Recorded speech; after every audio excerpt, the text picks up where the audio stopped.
show will go live in 5 seconds. 4, 3, 2, 1.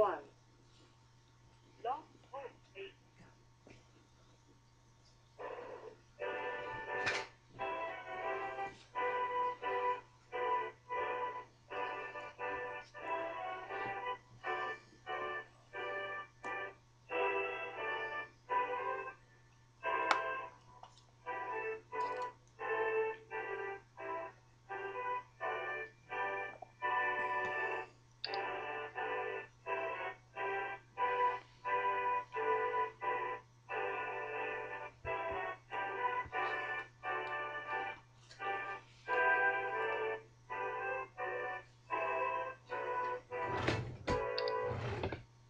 Boa noite, meus amigos. Estamos aqui de volta. Como sempre, começamos invocando a Santíssima Virgem Maria, o Santo Padre Pio de Pietrelcina, para que roguem a Deus que nenhuma injustiça se cometa nesse programa. Eu acredito que o assunto da semana é essa rebelião no Egito, né? De início, aqui a mídia chapa branca inventou duas versões absolutamente maravilhosas. A primeira é de que era uma rebelião inteiramente laica, sem conotação religiosa, e que a grande organização revolucionária islâmica, a Fraternidade Muçulmana, não estava participando, estava totalmente marginalizada. A segunda versão era que a Fraternidade Islâmica agora tinha se tornado uma entidade pacífica que não apresentava mais periculosidade alguma. E após essas duas versões terem sido espalhadas por toda a grande mídia aqui, então finalmente apareceu a realidade. A Fraternidade Islâmica está por trás não só de toda esta violentíssima rebelião no Egito, mas está por trás de rebeliões que estão estourando em vários outros países em torno, Tunísia, Iêmen, etc, etc. Enfim, isso aí é a grande revolução islâmica que está finalmente acontecendo depois de ter sido preparada durante décadas. E o objetivo é, evidentemente, livrar-se dos últimos governos islâmicos que são favoráveis aos Estados Unidos, o que tem boas relações com Israel. Então, trata-se de remover os últimos obstáculos que se interpõem no caminho da formação, vamos dizer, do grande bloco islâmico unificado para o combate final contra o, o Ocidente. Então, isso aí já está sendo preparado há muito tempo, só um cego não vê, e o mais bonito da história é que no Egito os Estados Unidos estão apoiando a rebelião, exatamente como aquele cretino do Jimmy Carter, nos anos 70, apoiou a Revolução Iraniana, né? Então basta o pessoal vir com uma conversa de democracia e direitos humanos e está aí o pretexto, né, para apoiar comunistas e terroristas islâmicos, como fez o Jimmy Carter, dizendo que uma vez derrubado o Shah, se instalaria lá uma maravilhosa democracia de tipo ocidental, que se viu com a instalação da ditadura, uma das ditaduras mais ferozes de todos os tempos. Teve gente que sofreu no tempo do Shah e que hoje tem saudade do Shah, em função do que veio depois. E no Egito será a mesma coisa. Quer dizer, nós vamos aqui instalar a democracia no Egito com eleições livres, imprensa livre, etc, etc. Só quem não te conhece é que te compra. Quer dizer, o regime da Fraternidade Islâmica é sempre ditadura. É claro que vai vir uma feroz ditadura islâmica no Egito. E o Egito, que é um país de população enorme, talvez seja o país de maior população entre os vários países islâmicos, vai se tornar então mais uma peça integrada no mecanismo da grande guerra revolucionária islâmica, né? Nos próximos dias nós vamos ter ocasião de esclarecer isso durante o debate que está se planejando aí entre eu e o professor Alexandre Dugin, que é o guru do Vladimir Putin e o teórico do movimento eurasiano. O movimento eurasiano ele nasceu do chamado nacional-bolchevismo. Nacional-bolchevismo foi uma ideia criada por um cidadão chamado Eduardo Limonov. Veja como uma coincidência, os dois, tanto o criador do nacional-bolchevismo quanto o do movimento eurasiano, que são Eduardo Limonov e o Vladimir Putin, são filhos de oficiais da KGB. E o Dugin é hoje mentor do homem da KGB, que é o Vladimir Putin.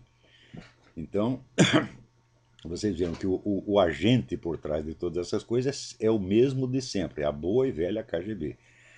Com o nome alterado, pouco importa, que a KGB já mudou de nome 50 vezes.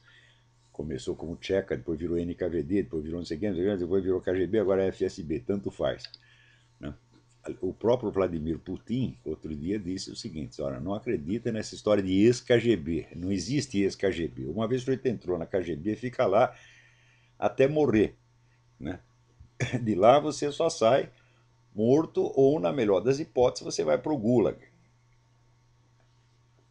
Então, a história de ex-KGB, a história de máfia russa, a máfia russa é o próprio governo russo e a própria KGB. E, então, em função do fracasso do esquema soviético, né, os russos inventaram um novo esquema imperialista monstruoso, que é o movimento eurasiano. O movimento eurasiano nasce do nacional-bolchevismo. O nacional-bolchevismo era um movimento exclusivamente ideológico, criado por Eduardo Limonov, onde ele pretendia juntar tudo o que fosse anti-ocidental. Então ia juntar ali os remanescentes comunistas, a Igreja Ortodoxa, vamos dizer, a extrema-direita europeia anti-americana, né, os remanescentes nazistas e os muçulmanos. Né? Então seria tudo junto, como eles dizem, a terceira Roma, que é a Rússia, o terceiro Reich e a terceira Internacional, tudo contra o Ocidente. Né? E o, a novidade que o Alexandre Dugin introduziu aí foi que o nacional-bolchevismo era apenas ideológico. Ele transformou a coisa num plano geopolítico estratégico, abandonando a perspectiva exclusivamente nacionalista russa, que era do Limonov, e adotando a perspectiva de uma união eurasiana, juntando Europa e Ásia contra os Estados Unidos, e acreditando piamente que a União Europeia vai se integrar com a Rússia, então contra os Estados Unidos, que é uma coisa no mínimo duvidosa. Agora, o mais bonito de tudo é que, dentro do arrazoado ideológico com que ele justifica isso, ele usa lá toda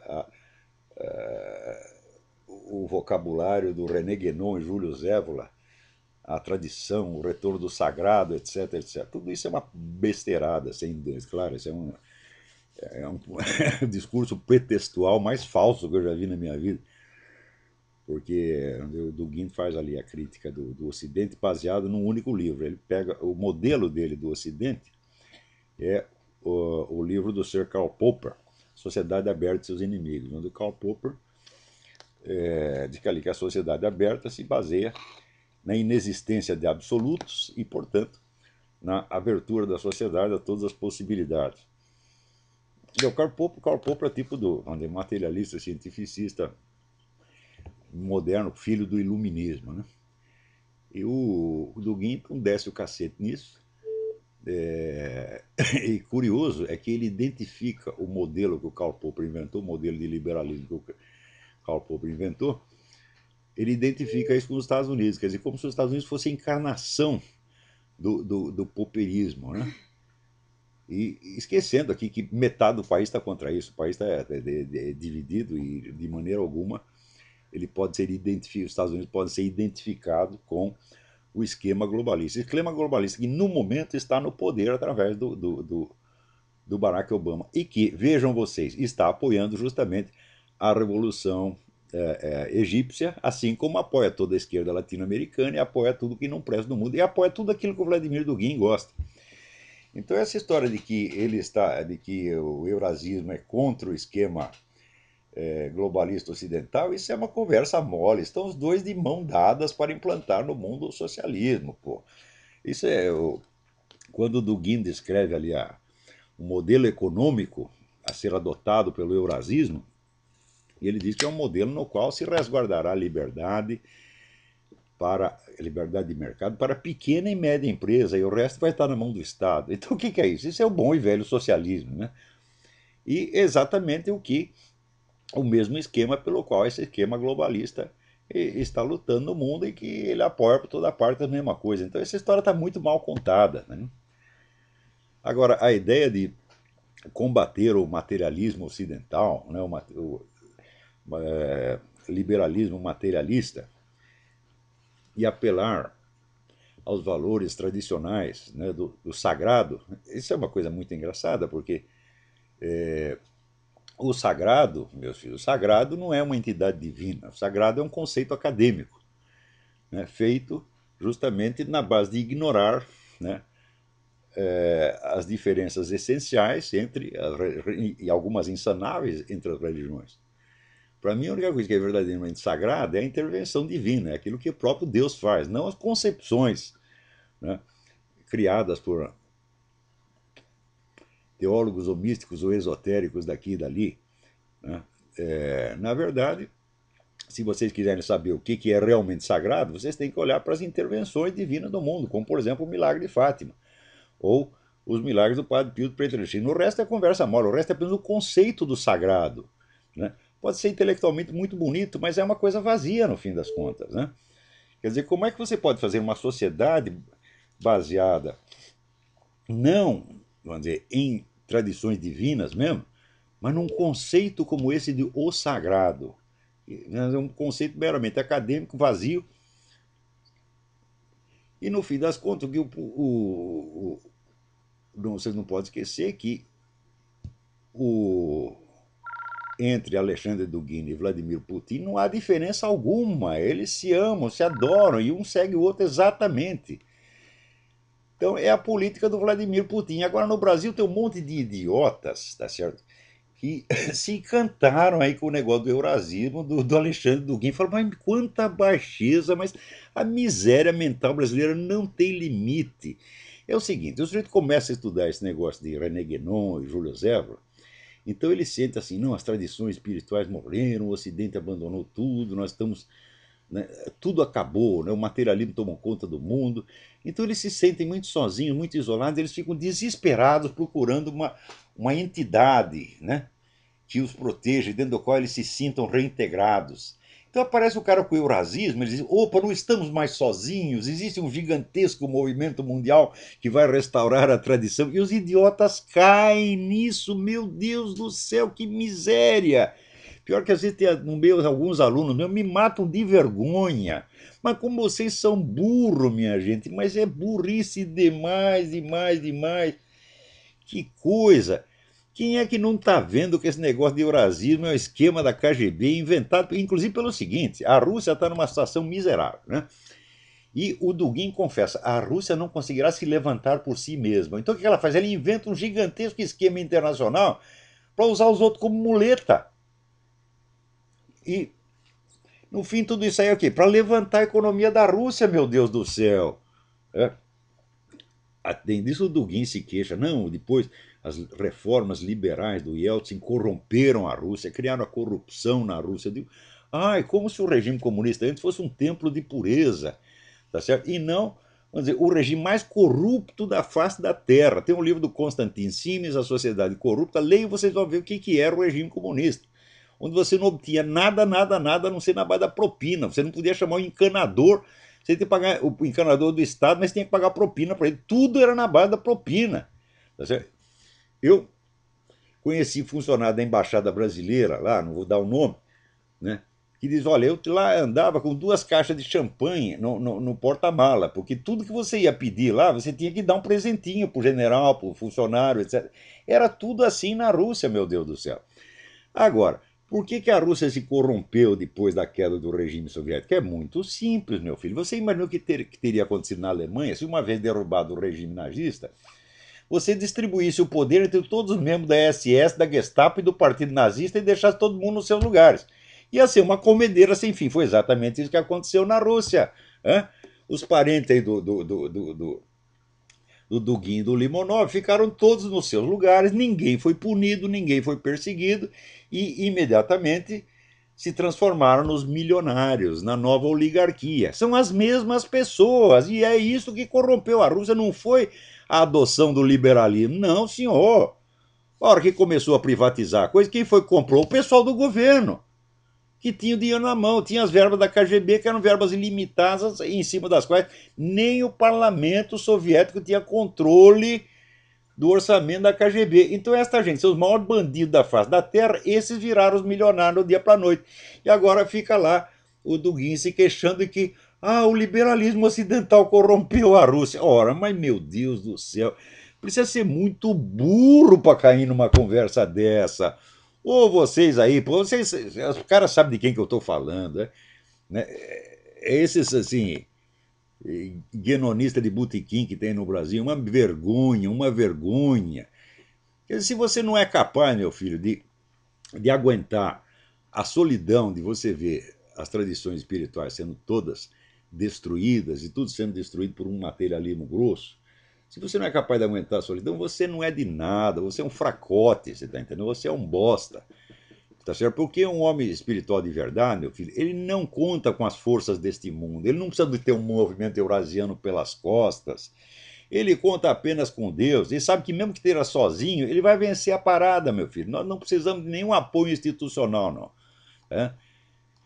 Então, vocês que estão aí atrás do movimento eurasiano, vocês são uma vergonha, gente, uma vergonha, meu Deus do céu. Quer dizer, vocês vão ser usados pela KGB, só porque a KGB está citando René Guénon e Júlio Zévola, mas como são burro, puta. Eu ainda tem uma senhora aqui que pede para eu falar de falar palavrão. Como é que eu posso parar de falar palavrão dentro de coisa desse tipo, minha senhora? O meu saco é limitado, você tem apenas um saco humano como qualquer outro, porra.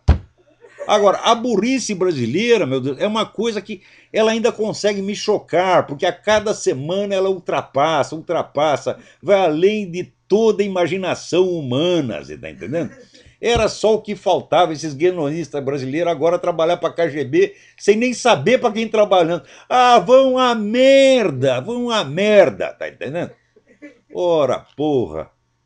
Agora, aqui, um outro me manda uma matéria que saiu no Jornal do Comércio dando conta de que os intelectuais brasileiros, né, estão todos apoiando aí o Batiste, o cara terrorista assassino que é amiguinho aí do governo federal e que ganhou aí asilo político no Brasil, né? Ora, que coisa. Tudo que não presta. O sujeito matou um bocado de gente, todo mundo fica enternecido com ele. Né? No Brasil é assim, você tem dó do assassino, nunca da vítima. Né? O sujeito matou, estuprou, coitadinho, que nem o Champinha, né? Agora o país inteiro para socorrer o Champinha. Vocês não percebem que isso aí é uma sensibilidade moral invertida, doente, absolutamente psicótica. Você não percebe que qualquer pessoa que reage assim não é digna de conviver com pessoas normais e decentes. Vocês ainda não entenderam isso, meu Deus do céu. Mas aqui também tem gente assim, Barack Obama e Jimmy Carter são dois. Tudo que não presta no mundo, sobretudo tudo aquilo que é feito para destruir o país deles, eles amam. Né? Como é que pode agora o homem estar apoiando a Revolução Egípcia? E só pedindo para eles não fazer muita violência. Não, faça uma transição. Faça, por favor, faça uma transição pacífica. Quer dizer, passe para o outro lado pacificamente. É uma coisa incrível, né? Agora, você vê que maravilha que é? Aqui também chega a matéria de que numa cidade da Colômbia, aqui, a cidade de Anorí, na região noroeste da Colômbia, 5.000 camponeses aparecendo dentro da cidade, de repente dentro da cidade, dizendo o seguinte: nós não podemos mais ficar em casa, o pessoal das Farc nos expulsou. Olha, eu quando estava lá em Bogotá, eu vi um monte de gente na rua, né? Pobres, farrapados, né? Com cartaz, né? Me ajude, a Farc me mandou embora. Eu tinha lá uma fazendinha com 2 porcos, os caras me mandaram embora. Agora essa cidade de Anorí também foi invadida por esses coitados expulsos pela Farc. Tá vendo? A Farc, assim, isso aí é que é o amor pelo povo, o amor pelos pobres, opção preferencial pelos pobres. Quer dizer, você, opção preferencial pelos pobres, significa o seguinte: você vai pôr primeiro no cu dos pobres. E como tem pobre para danar, você nunca vai chegar nos ricos, porque é tanto cu de pobre pela frente que não vai dar tempo de chegar nos ricos. Peraí, tem alguém na linha. Alô, quem é? Caiu a ligação, caiu a ligação. Esse telefone está uma porcaria. Né? Agora, aqui estou falando para vocês, a burrice brasileira não tem limite. O governador do Distrito Federal, Agnello Queiroz, um petista, evidentemente, retribuindo o apoio recebido pelas lideranças evangélicas nas eleições do ano passado, proibiu a realização de cultos na rodoviária de Brasília. Era um culto feito entre várias igrejas, né? Era feito todas as tardes de domingo, há anos, né? Agora ele, para agradecer com o apoio evangélico, proibiu o culto. Tá vendo? Oh, pô, mas vocês da igreja evangélica, vocês têm na cabeça, eu sei o que vocês têm na cabeça, é merda, é evidente que é merda, né? Apoia esses caras, para quê? Para depois ele ferrar com você, né? Mas é sempre assim, pô. Agora, uns desses líderes evangélicos fazem isso de burro, outros fazem porque são traidores, né? Por falar em traidor, olha aqui. O, o, o cidadão Gustavo Rondina me escreve aqui dizendo o seguinte, que a comunidade Olavo de Carvalho no Orkut foi invadida por um bando de nazistas, antissemitas, pessoas defendendo a eliminação de outras. Do que é isto, porra? Hã? Pregando assassinato, vai pregar na sua comunidade, vai pregar assassinato na puta que eu pariu. Não na minha comunidade, porra. Agora eu não posso ficar policiando um por um que entra lá. O que é isto, porra? Então,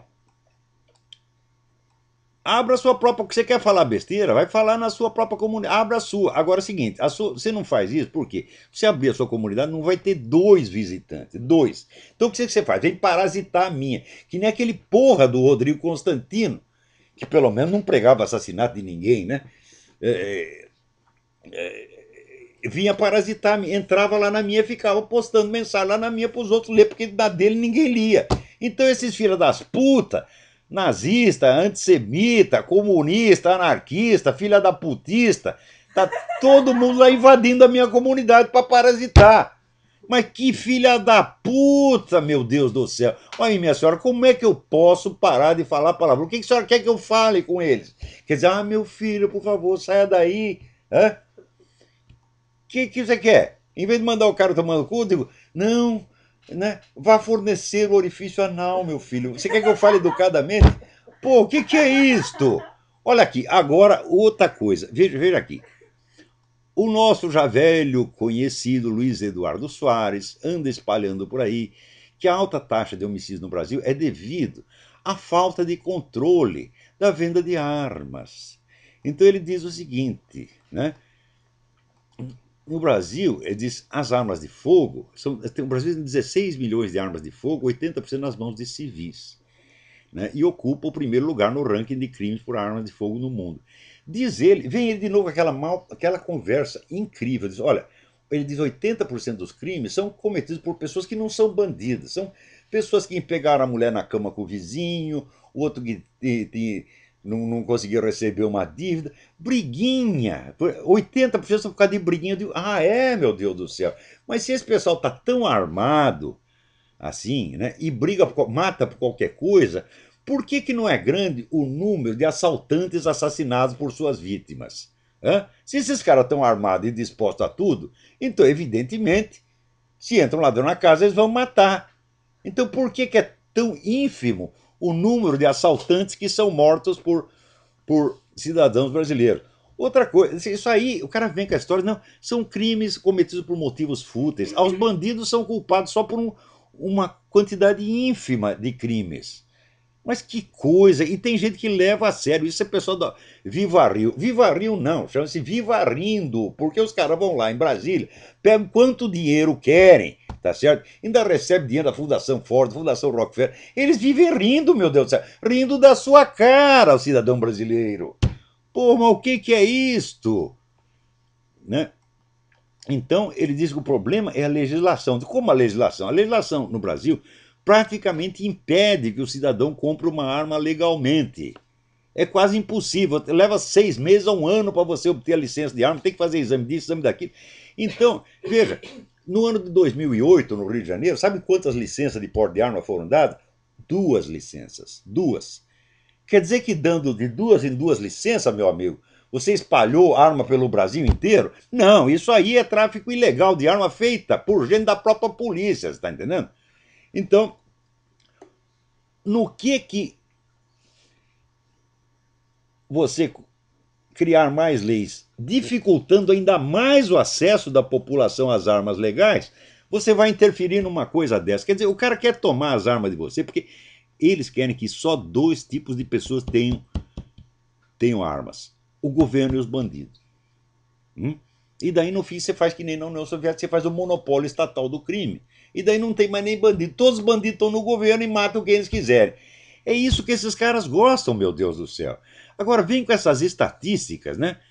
Que ninguém sabe de onde saiu e que nunca foram averiguadas por uma fonte independente. E vem com essa generalização.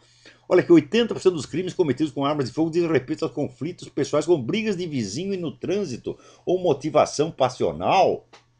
O que é? Você quer dizer que o povo brasileiro é o mais psicopata do mundo e o único normal é você? Ora porra! Se tivesse tanta gente armada assim, tantos civis, homens honestos armados assim, não haveria tanto assalto no Brasil, nem sequestro, nem nada, porque esse pessoal reagiria. Agora, se o cara dá um tiro no outro, por causa de uma briga de trânsito, por que ele não dá tiro no assaltante que está invadindo a casa dele? Por que o número de casos de vítimas reagirem a assaltantes é tão ínfimo no Brasil se as pessoas estão tão armadas e dispostas a matar? Então, essa estatística é obviamente falsa. Falsa. Isso aí é pretexto para tornar o acesso às armas legais ainda mais difícil para o cidadão honesto.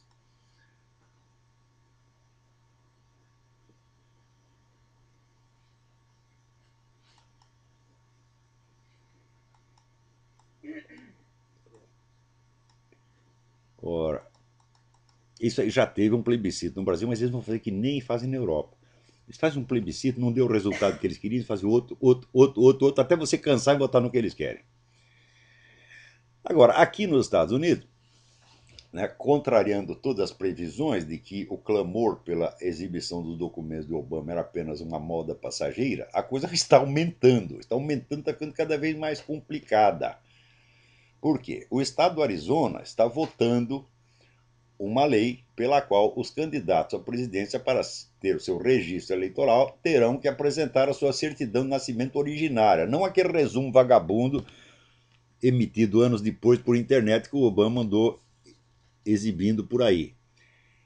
Se acontecer isso, bom, então significa o seguinte, que o Obama não pode ser candidato à reeleição. E ele não podendo ser candidato à reeleição, ele ou desistindo da reeleição ou tendo seu registro recusado no Arizona, vai surgir de novo a história. Você não quer se candidatar agora, por quê? Porque você não tem certidão de nascimento originária.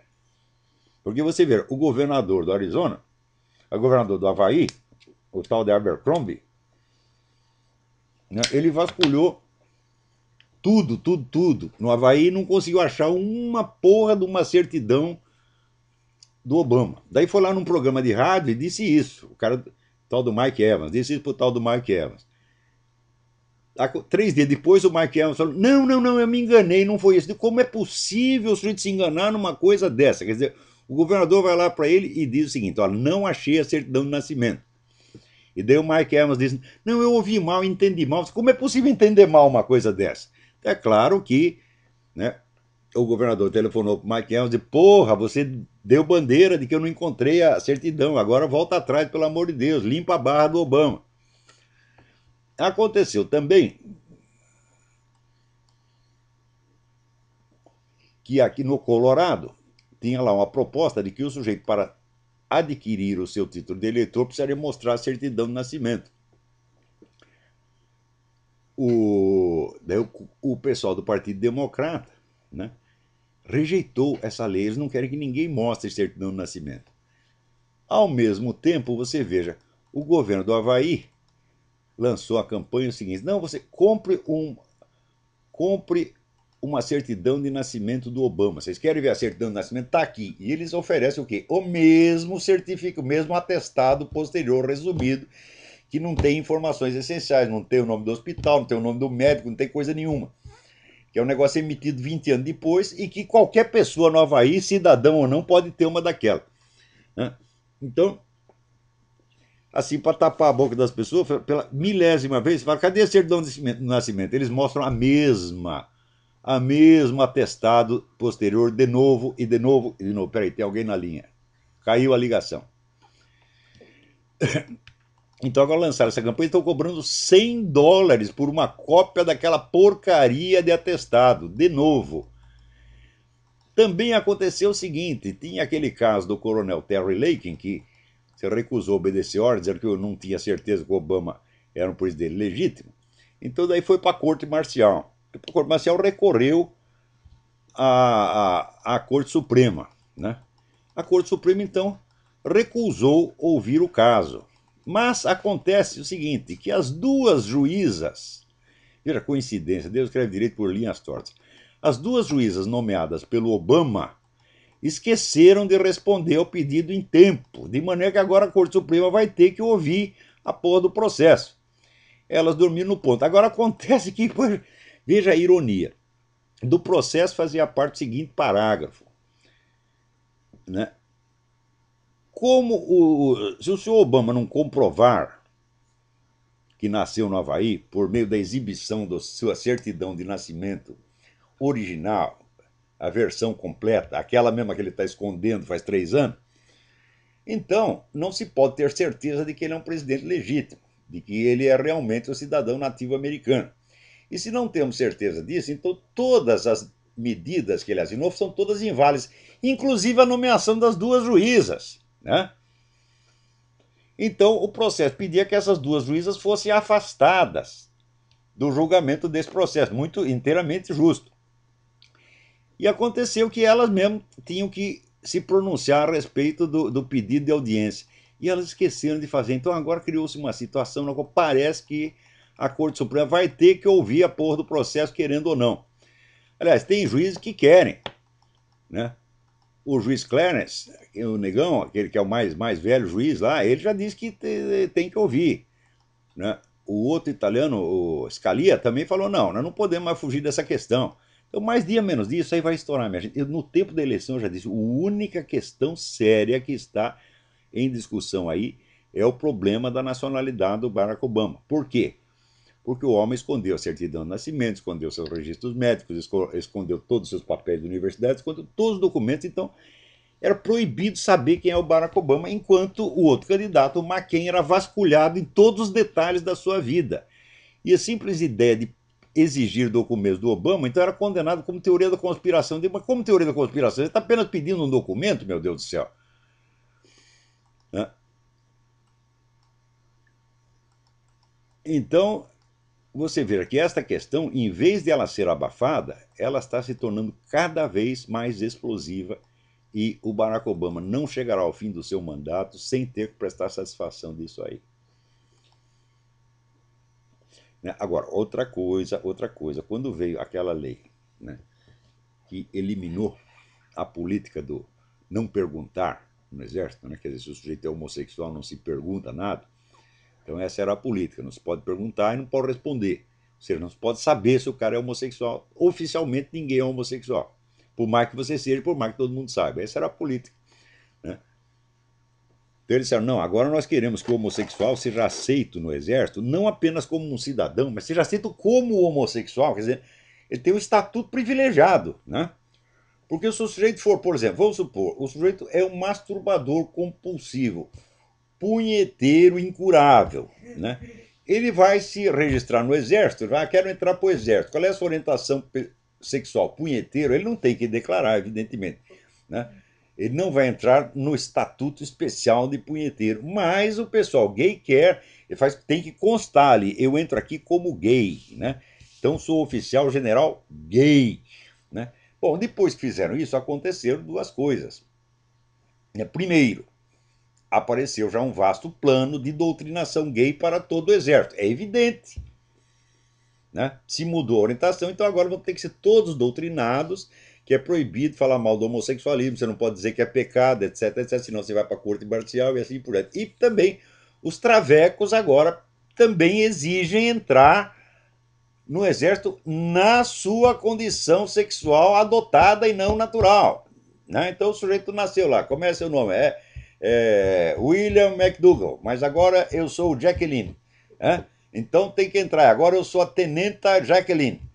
Eles estão exigindo isso e qual é o argumento que você vai usar contra eles? Então você vai dizer, na parte das oficiais mulheres do exército, vai ter lá umas partes que são mulheres por natureza e outras que são mulheres por opção. Né? Opção. Né? É uma coisa horrorosa. Né? Então, é claro que isso aí vai transformar tudo numa palhaçada. Né? E já tem gente saindo das Forças Armadas por causa disso. O senhor não quer lá, né? Não posso receber ordem de uma tenente Jaqueline, né? Que eu sei que ela está lá por opção. Meu Deus do céu. Né? Agora, olha aqui, o que esse pessoal do Obama está fazendo no governo é uma coisa assim, inacreditável, inacreditável. O Harry Reid, que é o líder do Senado, ele aqui já mudou as regras do Senado contra a lei. É, eliminou o tal do filibuster. Filibuster é um dos recursos mais fundamentais da democracia americana, que é o seguinte: vocês estão votando uma proposta e você está na minoria, você não tem nada, você não sabe que você está derrotado. Então o que você faz? Você inscreve todos os seus oradores para falar um atrás do outro e eles vão discursando 24 horas por dia até acabar o prazo. Isso já foi usado milhões de vezes, é um recurso tradicional. Vamos dizer, o último recurso da minoria é o filibuster, né? O Harry Reid já acabou com o filibuster. E assim por diante. Quer dizer, os caras estão lá mudando. Eles fazem que nem o PT no Brasil, eles vão lá, mudam toda a regra do jogo. Sem, e não é por votação, não, a decisão é administrativa. Já disse para vocês, a nova modalidade de dar golpe de Estado é o golpe administrativo. Não passa pelas Forças Armadas, não passa pelo parlamento, ninguém fica nem sabendo. Né?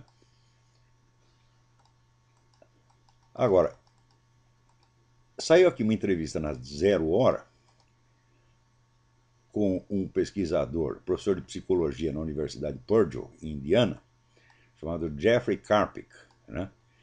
Ele disse o seguinte: esse negócio de ensinar as crianças, ensino criativo, que você vai lá dar duas ideias para eles, agora vocês discutam, né, e digam o que acham, né, que isso aí não funciona. Mas o que funciona é a boa e velha decoreba. Você faz o jeito de decorar o negócio. Né? Então eles fizeram um teste, pessoa ensinada por este método criativo, ensinada pela decoreba. Os caras da decoreba passaram 1000 graus à frente dos outros, mas é óbvio. Porque, meu filho, a mente humana, isso aí Aristóteles já dizia, Aristóteles ensinava o seguinte: a inteligência humana não opera diretamente sobre os dados dos sentidos, mas sobre os dados da memória. Então, para algo ser pensado, primeiro precisa estar na sua memória e depois você vai raciocinar a respeito. Agora, se você, o dado mal acabou de ser transmitido, você mal acabou de receber a primeira informação, já começa a raciocinar sobre a coisa, o que você vai ter que guardar na memória?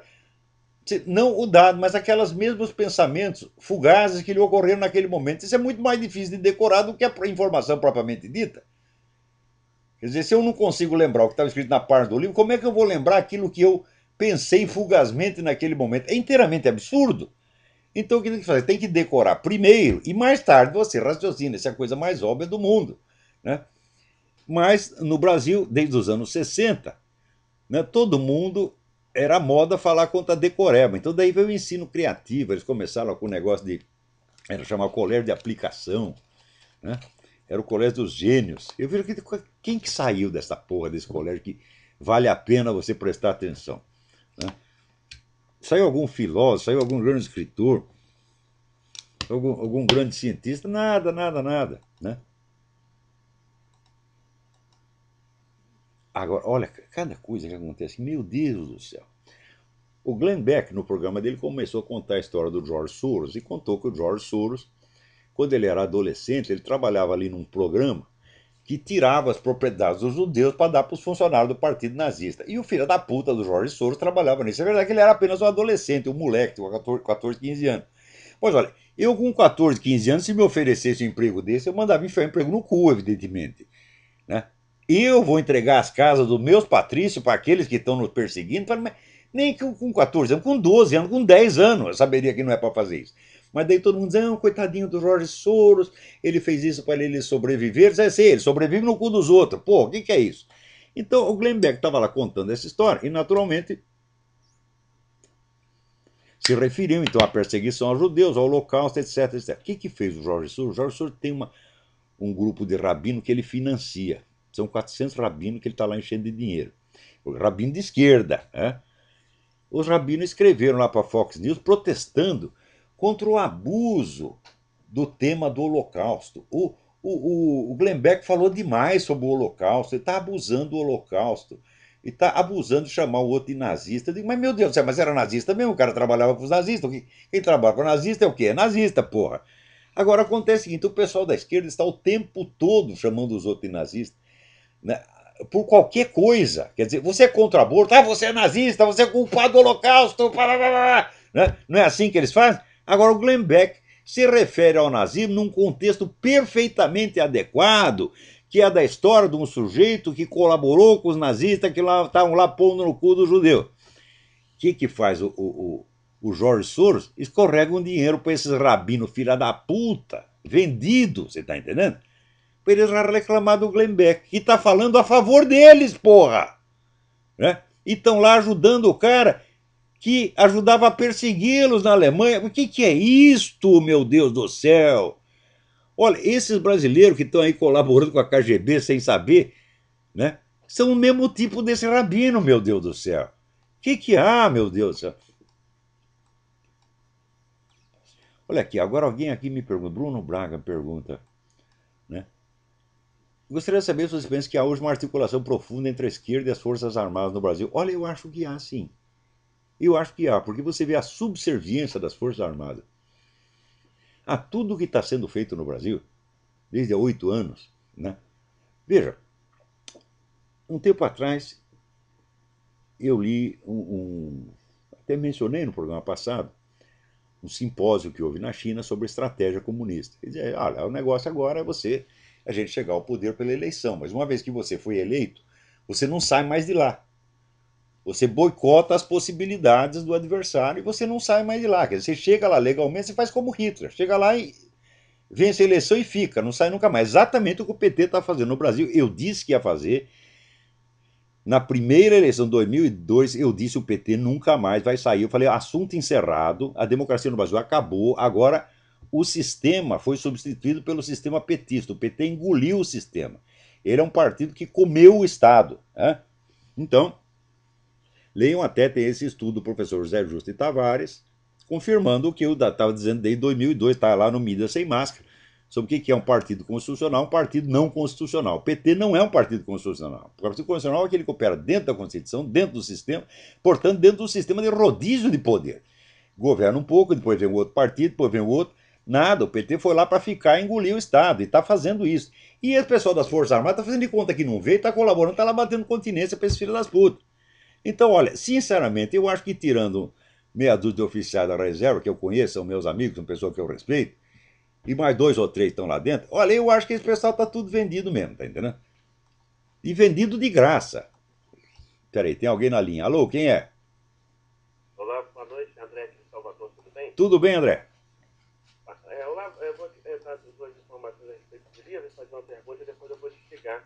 É só para informação aí do pessoal, aquele livro do Ivo Patarra, o chefe, Sim. ele tem agora uma edição, né? Eu comprei até ontem, na Livraria Cultura. A editora é a editora do autor, parece que ele editou por conta própria. Também não sei se você sabe aquele livro que você recomendou num programa de um ano atrás, mais ou menos, O Outono da Idade Média. Sim. Também tem uma edição brasileira pela editora Cossack. É acessível, porque tinha uma edição brasileira, mas custava os olhos da cara.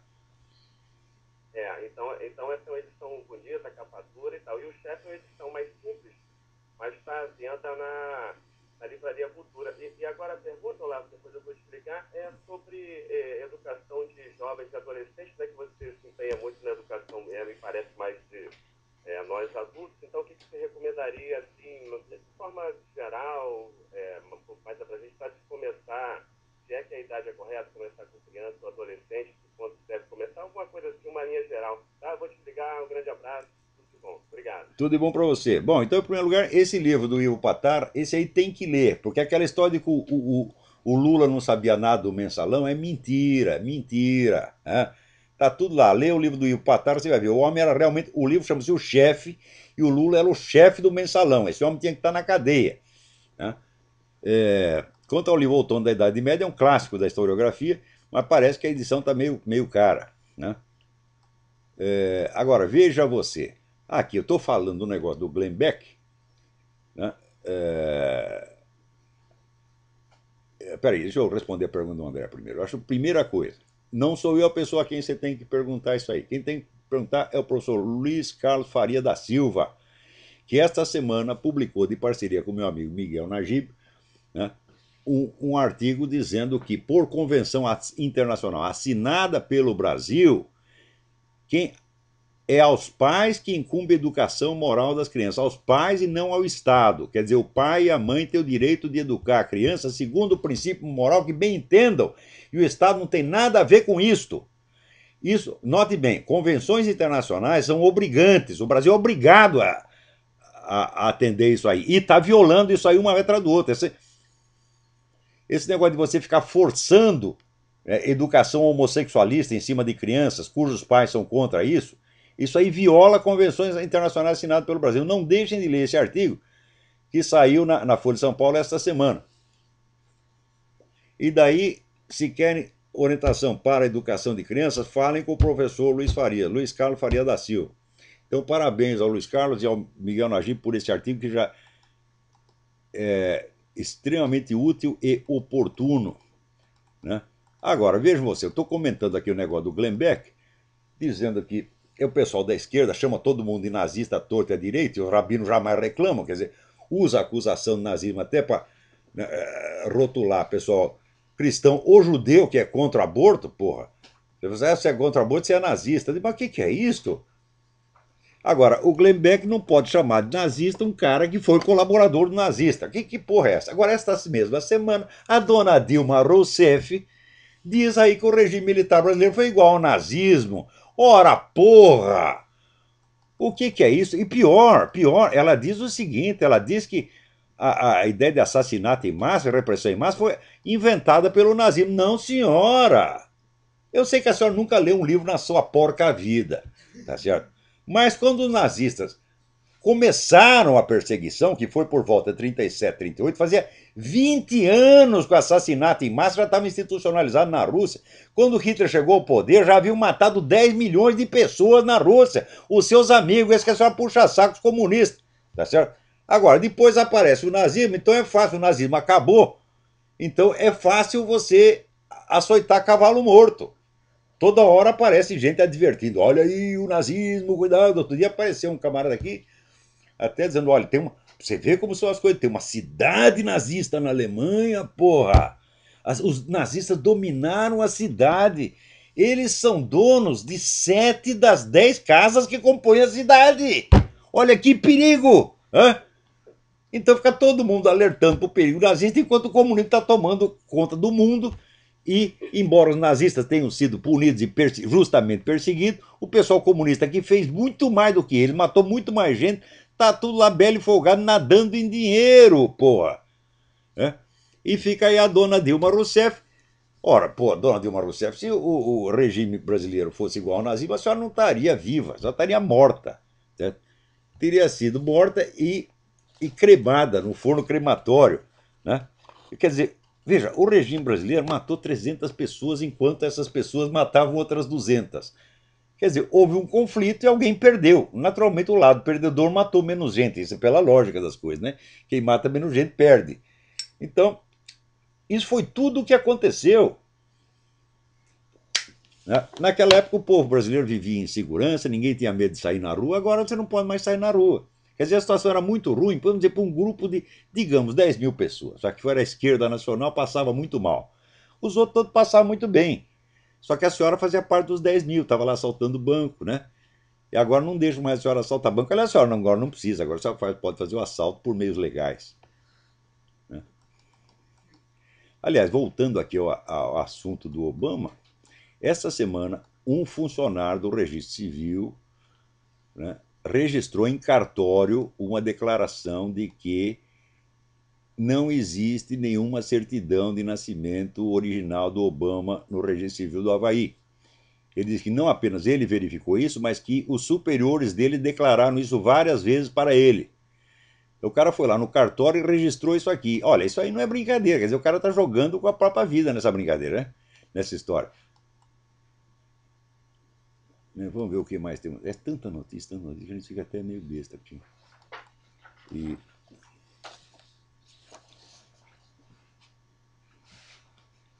Também queria lembrar que se tiver algum aluno do Seminário de Filosofia, mesmo Seminário de Filosofia ouvindo, essa semana várias contas ficaram bloqueadas ali no seminário, o pessoal não pôde entrar. Por quê?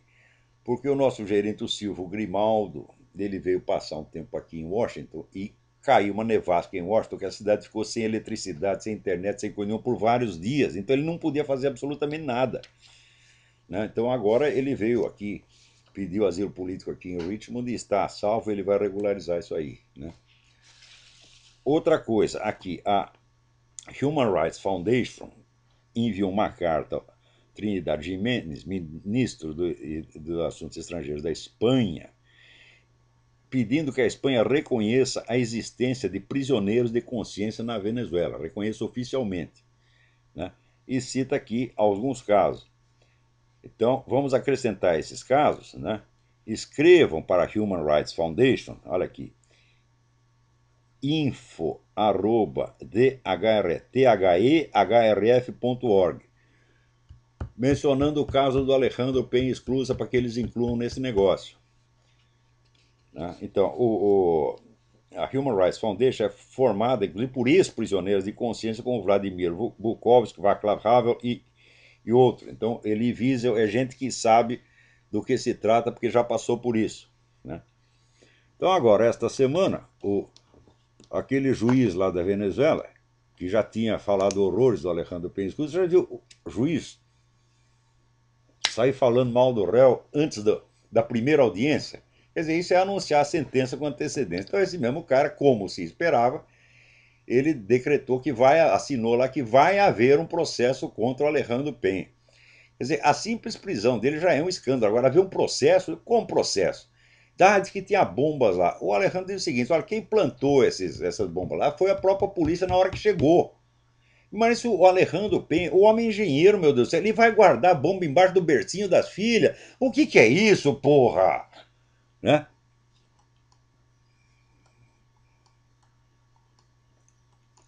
Então o negócio aqui tá brabo, viu? Peraí, tem alguém mais na linha. Alô, quem é? Alô, lá, Alberto, Rio de Janeiro. Alberto, tudo bem? Tudo bom, pessoal? É o seguinte, aqui eu me interessei pelo seminário de filosofia, e aí eu preenchi o cadastro no site, mandei os e-mails, mas semana passada eu não tive uma resposta. Mas foi por causa disso aí que eu acabei de mencionar. Quer dizer, o Silvio Grimaldo, gerente do seminário, estava aqui em Washington. Em Washington não, ficou vários dias sem eletricidade, sem internet, sem coisa nenhuma. A cidade ficou bloqueada. Caiu neve lá para cobrir a porta das casas. Ninguém podia nem sair de casa, não tinha nem aquecimento dentro, todo mundo passando frio. Ele ficou lá preso dentro de casa vários dias, coitado. Ele não podia fazer nada. Não estava sabendo. Então agora. Era só para saber. Aí eu fiz uma guarda, então, banho. Agora ele veio aqui para Richmond, está lá na casa da nossa assistente Isabela e quem sabe nos próximos dias já regulariza tudo. Ah, ótimo, tá bom. Tá bom? Muito obrigado. Obrigado eu. Abraço, obrigado. Agora aqui, eu estou falando negócio do Obama. Você vê, em 10 estados estão sendo discutidas legislações para obrigar os candidatos à presidência a exibir a sua certidão de nascimento. 10 estados estão discutindo isso agora. Vira. No começo o pessoal achou que ia resolver isso aí com meia dúzia de risada e piada, né? Não, isso é a teoria da conspiração, Mas peraí, o negócio é muito sério. Você não pode chegar à presidência de um país, como os Estados Unidos, ocultando toda a sua vida. Né? Inclusive o outro descobriu aqui que é o seguinte: não existe nenhuma mínima prova de que o Barack Obama e a mãe do Obama tenham se casado jamais. Não tem certidão de casamento, não tem convite, não tem foto da festa, não tem nada. Então, não tem sequer prova de que o Barack Obama seja filho do Barack Obama Sênior. Quer dizer, a vida do cara é um mistério total. Como é que pode ser isso? Como é que se pode permitir que o cara do país mais rico, mais poderoso do mundo seja um total desconhecido, um mistério e que não e será proibido investigar? Agora, enquanto isso, veja o seguinte: o bispo auxiliar de Bagdá, Monsenhor Shlomo Vardouni, denunciou que a situação dos cristãos no país está cada vez pior e solicitou ajuda internacional para socorrer a comunidade. Diz que estão matando cristão a rodo em Bagdá, né? E ninguém está fazendo coisíssima. Não quer dizer, a matança de cristão virou moda agora. Quer dizer, por um lado, no Oriente eles matam e aqui eles tapam a boca dos cristãos, né? Então como é que vai ser isso? Enquanto isso fica o pessoal aí gay chorando que são, nós somos vítimas de perseguição. Que puta mentira, meu Deus do céu. Quer dizer, quem está sofrendo perseguição no mundo são os cristãos, não são vocês, não. Vocês estão com a faca e o queijo na mão, porra. Né? Agora, aqui nós recebemos uma carta, aliás, foi enviada lá para o Legal Forum, não saiu a tradução americana do meu artigo sobre o professor Miguel Nicoleles, e alguém então comenta, diz, olha, eu sempre fui contra a perseguição aos gays, etc, etc, que né, tinha grande apreciação pelo fulano de tal, que foi um líder gay que conseguiu alguns direitos civis para eles, tal. Mas agora eu estou vendo que o negócio virou, são eles que viraram os perseguidores. Eu digo, ora, mas é muito simples, meu filho. Você acha que as leis para proteger o gay estão protegendo apenas a conduta homossexual? É claro que não, estão protegendo a comunidade gay enquanto força política, que é completamente diferente, que inclusive pode ter cara que não é gay lá dentro, né? Então, é claro que a conduta homossexual em si não oferece nenhum perigo para a comunidade. Dois caras se juntam, vão lá para um hotel, fazem lá o que tem de fazer, o que é que nós temos a ver com isso? Não prejudica em nada. Porém, a hora que isso se torna uma força política, aí começa a ficar realmente perigoso. Por quê? Porque eles querem impor isto como padrão de conduta a toda a sociedade, até inclusive forças armadas. Então aí começa a ficar perigoso mesmo. Olha, meu filho, o que é perigoso para a sociedade não é o homossexualismo, é comunidade gay, é o poder gay organizado. Isso é que é o perigo. Agora, aqueles que achavam que protegendo, né, as reivindicações gays estavam apenas assegurando às pessoas o direito à sua intimidade sexual são uns ingênuos. Né? Porque aquilo que foi promovido, vamos dizer, não é a conduta gay, eu digo, olha, ela em si mesma jamais foi perseguida por ser por sua na própria natureza, é uma conduta privada. Você não vai ficar invadindo a casa do fulano para ver se eles estão dando, você não sabe o que eles estão fazendo lá dentro. Então isso aí não precisa, jamais precisou de proteção, mas a hora que você começa, vamos dizer, a falar de casamento gay, de educação gay, etc., então você está mudando toda a sociedade, e essa mudança implica uma concentração de poder como nunca houve. Porque se alguém tem que ser intolerante, é o gay. O gay não pode tolerar crítica nenhuma. É? Ele acha que você falar homossexualismo é um pecado, ele acha que você já é um nazista que quer matá-lo. Agora, eles, quando perseguem, quando como estão fazendo com Júlio Severo, que é uma coisa vergonhosa, um cara que teve que viver no exílio com mulher e 4 filhos, ele sem ter onde cair morto, e todo mundo lá falando, todos os valentões falando contra Júlio Severo, Luiz Carlos Azenha e outros, todos, né? É fácil você falar de um cara que está no exílio sem ter onde cair morto, é muito fácil, vocês são um bando de covardes. Né? Então eu recebi essa carta e falei, olha meu filho, você se tocou muito tarde, porque agora esses caras já estão no poder, pô, e eles, a perseguição contra quem quer que fale do homossexualismo não vai cessar, ela vai piorar, e logo, logo vai ser a mesma coisa contra quem falar da pedofilia, né? Que eles dizem que como é, é a afeição intergeracional. Quer dizer, o nego vai lá, põe no cu do moleque e chama afeição intergeracional e diz pedofilia é termo pejorativo. Né? O que é isto, minha gente? Bom, então é o seguinte, o nosso tempo aqui está acabando. Né? O resto terá que ficar para a semana que vem. Aviso, esse pessoal que está lá falando besteira na minha comunidade, Olavo de Carvalho no Orkut, vão falar besteira nas suas comunidades, se é que elas existem, tá bom? Então tá, até a semana que vem, muito obrigado.